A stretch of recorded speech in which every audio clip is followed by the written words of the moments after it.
SG Consultancy Services. Study MBBS in Russia, Philippines, Uzbekistan.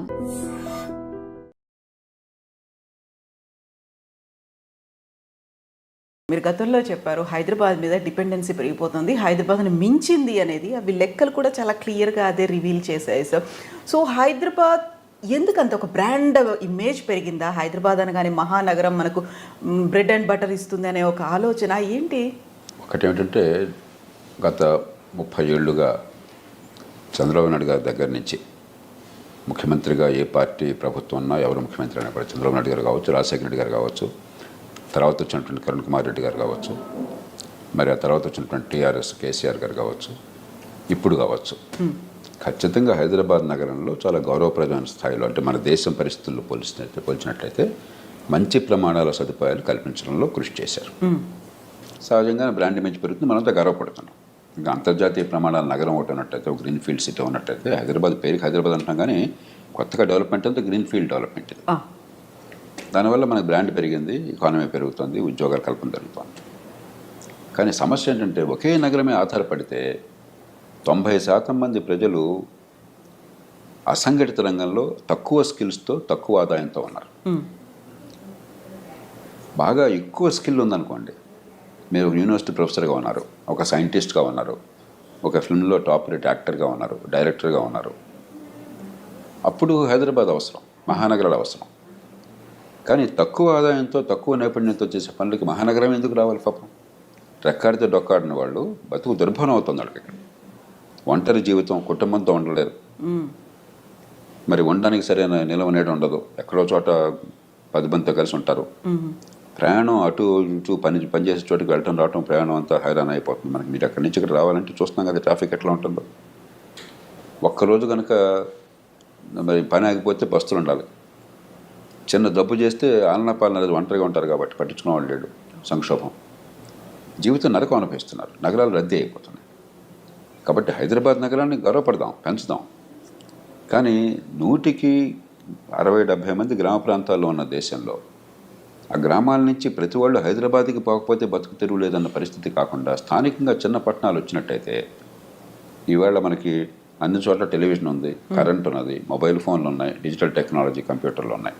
ఈ 4 ఉన్నప్పుడు చాలా పనులు లోకల్గా చేసుకోవచ్చు, అన్నీ హైదరాబాద్లో చేసుకోవాల్సిన అవసరం లేదు. పూర్వం ఇవి కూడా ఉండే కాదు. అంచేత అక్కడ ఇవి అభివృద్ధి చెందినట్టయితే ఇన్సిటు అర్బనైజేషన్ అంటాం, ఎక్కడికక్కడ పట్టణీకరణ, ఎక్కడికక్కడ స్థానికంగానే వలసలు పోవటం, ఆ ఊరి నుంచి 10-20 కిలోమీటర్ల దూరంలో. హైదరాబాదు పెరుగుతుంది, కానీ హైదరాబాద్ నరకంగా మారదు, సామాన్యులకి నరకంగా మారదు. ఇవాళ సామాన్యులకే కాదు, ఇవాళ హైదరాబాద్లో ట్రాఫిక్ చూస్తే మీకు అర్థమవుతుంది ఏం జరుగుతుంది. అంచేత హైదరాబాదు జనసాంద్రత పెరగడం గొప్ప విషయంగా అనుకోకూడదు. అమెరికా చాలా సంపన్న దేశం కదా, అమెరికాలో న్యూయార్క్ నగరం కంటే హైదరాబాద్ నగరం చాలా పెద్దది. అమెరికాలో అతిపెద్ద నగరం, ప్రపంచానికి రాజధానిగా దాదాపుగా అనుకుంటున్న నగరం న్యూయార్క్ నగరం. న్యూయార్క్ కంటే హైదరాబాద్ పెద్దది. అలాగే అమెరికాలో మహానగరాలు న్యూయార్క్ తర్వాత ఉన్నది లాస్ ఏంజలస్, ఆ తర్వాత షికాగో. ఇవన్నీ 30 లక్షలు, 40 లక్షలు, 50 లక్షలు, 60 లక్షలు అంటే చాలా గొప్ప రకంగా. మిగతా నగరాలని 15-20 లక్షలు. హ్యూస్టన్ 4వ నగరం అంటాం. మనకి ఏదో 1 కోటి నగరం అయితే గొప్ప అనుకుంటున్నాం, ఈ 1 కోటి నగరాలు చాలా కావాలని కోరుకుంటున్నాం. మహానగరాలు కొన్ని అవసరమే, కానీ ఎక్కడికక్కడ చిన్న పట్టణాలు లేకపోతే బ్రతుకు నరకం అవుతుంది, ఆర్థిక అభివృద్ధి అందరికీ విస్తరించదు. కేవలం హైదరాబాద్లో మాత్రమే జీవితం బాగుంటే మిగతా చోట్ల బాగోకపోతే మరి దేశాన్ని అట్లా కాపాడుకుంటాం మనం? రాజకీయంగా సుస్థిరత్వం ఉండదు, ఆర్థికంగా ఎదుగుదల ఆగిపోతుంది, సామాజికంగా శాంతి ఉండదు. అంచేత మనం రాజధాని కాబట్టి హైదరాబాద్ అనుకోకుండా, మనం కాస్త తెలంగాణలో చాలా జిల్లాలు ఉన్నాయి, చాలా పట్టణాలు ఉన్నాయి, లేకపోతే చాలా పెద్ద గ్రామాలు పట్టణాలు అయ్యే అవకాశం ఉన్నాయి. చాలామందికి గ్రామాల్లో ఉన్న వాళ్ళకి నైపుణ్యం ఉన్నది. అక్కడ 15-20 వేల రూపాయల సంపాదన ఉంటే నెలకి ఇక్కడ 50,000కు సమానం, గౌరవంగా బతుకుతారు. ఆలనా పాలన ఉంటుంది, చుట్టుపక్కల కుటుంబము, తెలిసిన వాళ్ళు, బంధుమిత్రులు, తెలిసిన ప్లేస్ ఉంటుంది, వాళ్ళు పెరిగిన చోటికి 10 కిలోమీటర్ల దూరంలో పని ఉంటుంది. అట్లా ఆలోచించాలి, కానీ అంత మన చుట్టే రాజ్యం తిరగాలి, మిగతా వాళ్ళకి ఇక్కడ రావాలనుకునేటువంటి సంస్కారం పోవాలి.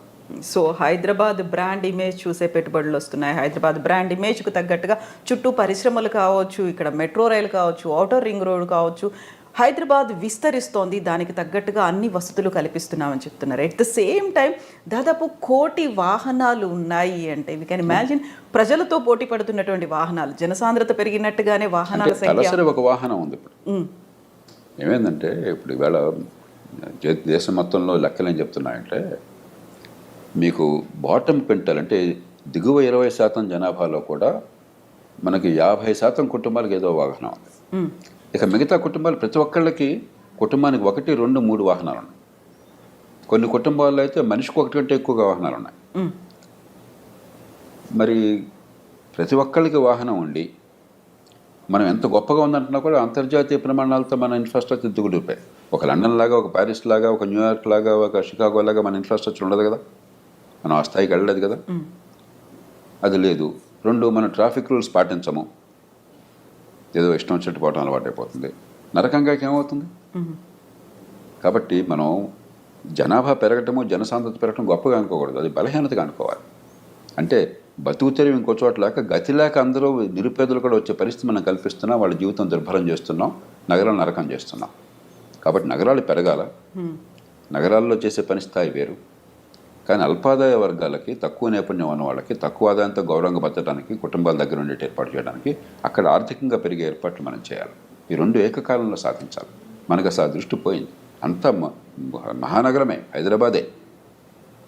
నేను హైదరాబాద్ వాసిని, గర్వపడుతున్నాను, సంతోషపడుతున్నాం.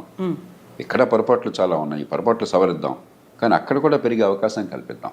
అలా కాకుండా మన వాళ్ళు ఏమనుకుంటున్నారు, హైదరాబాద్ని చుట్టూ పెద్దగా ఏమి అవాంతరాలు లేవు కాబట్టి, మన సముద్రం మరొకటి అడ్డొచ్చేలేదు కాబట్టి ఊరికే విస్తరించుకుంటూ పోతున్నారు. చివరికి ఏమవుతుంది, మెక్సికో సిటీ లాగా పెద్ద అర్బన్ స్ప్రాల్ అయిపోతుంది. అది కాదు, పెరిగిన హైదరాబాద్ ఇట్లా ఉండండి, సంతోషం.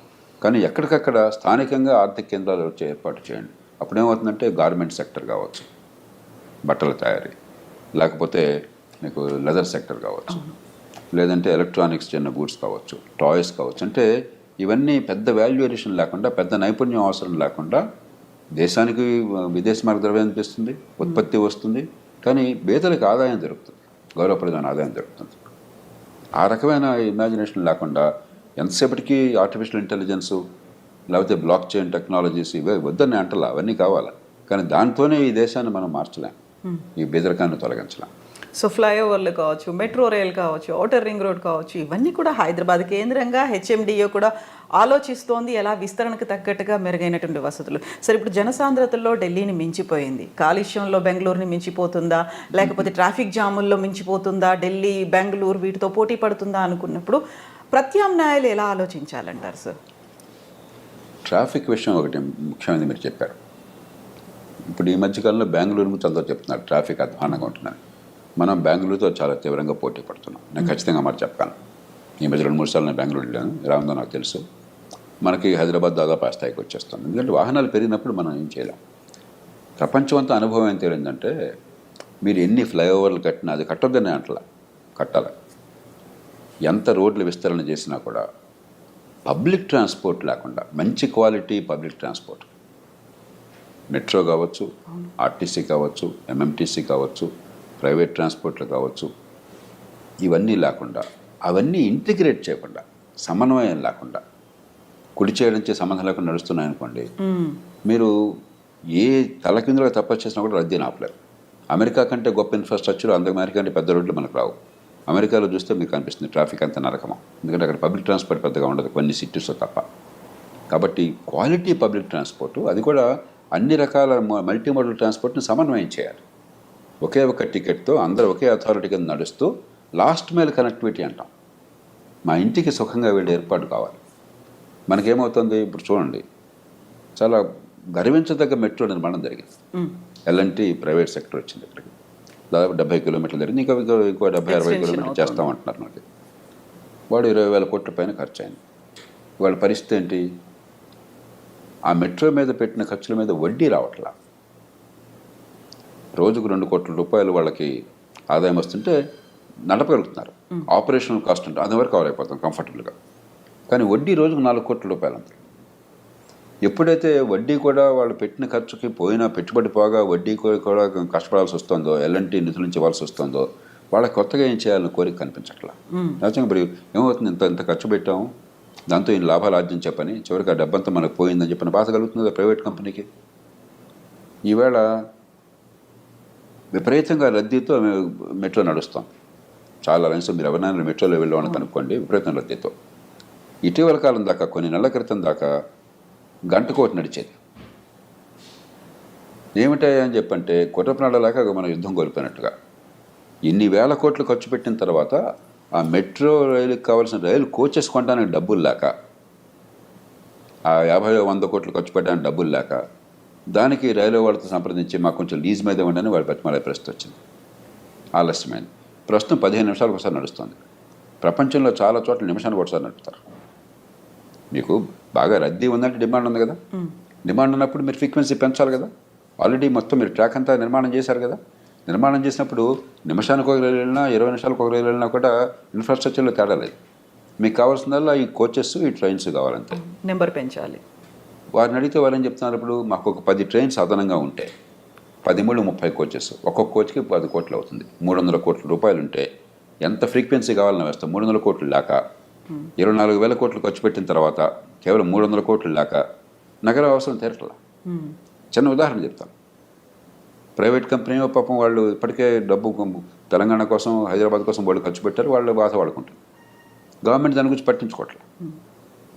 2, ఎంఎంటీఎస్ విస్తరణ కూడా చేస్తూ ఉంటున్నారు, సంతోషం. కానీ ఎంఎంటీఎస్ దారు ఎంఎంటీఎస్దే, ఆర్టీసీ దారు ఆర్టీసీదే, మరి ప్రైవేట్ బస్సుల దారు ప్రైవేట్ బస్సులదే. ఆ లాస్ట్ మైల్ కనెక్టివిటీ లేదు.